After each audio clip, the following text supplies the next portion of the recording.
పరిణామం. ఎందుకంటే మన పాఠశాలలో అంటే స్వాతంత్ర దినోత్సవం అని, గణతంత్ర దినోత్సవం అని ఆ కార్యక్రమాలు జరుపుకుంటాం. అప్పుడు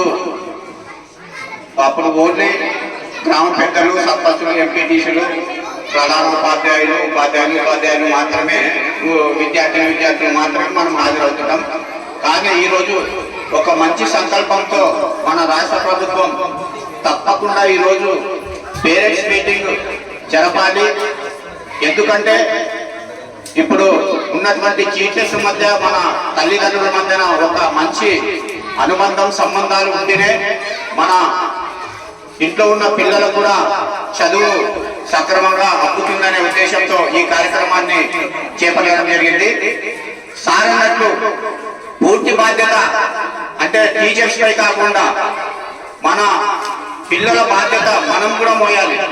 ఎందుకంటే ఇప్పుడు ఉన్న పరిస్థితుల్లో చాలా మంది అంటే పుట్టినప్పటి నుంచి పిల్లల దాకా యుక్త వయసు వచ్చే పిల్లల వరకు కూడా అందరూ కూడా ఒక భూతం అనేది మనకు, అంటే ఆ భూతం ఏమంటే సోషల్ మీడియా.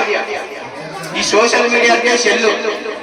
చివరకు ఏ విధంగా అయిందంటే అప్పుడప్పుడు పుట్టిన పిల్లవాడికి కూడా సెల్లు చూపిస్తూ అన్నం తినిపించే పరిస్థితి మనకి దాపురించింది. వాస్తవమా కాదా? మీరే చెప్పండి. అంటే ఇప్పుడున్న పరిస్థితులు అట్లా ఉన్నాయి.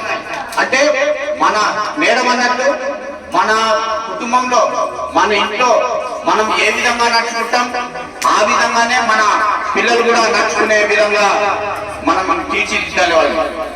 ఎందుకంటే సెల్లు అవసరమే కాదనము, కానీ దాన్ని మంచిగా వినియోగించుకునే దాన్ని మనం సద్వినియోగం చేసుకోవాలి. ఎప్పుడు అంటే ఇప్పుడు స్కూల్ నుంచి వస్తారు పిల్లలు. ఇంతకుముందు మేము చిన్నగా ఉన్నప్పుడు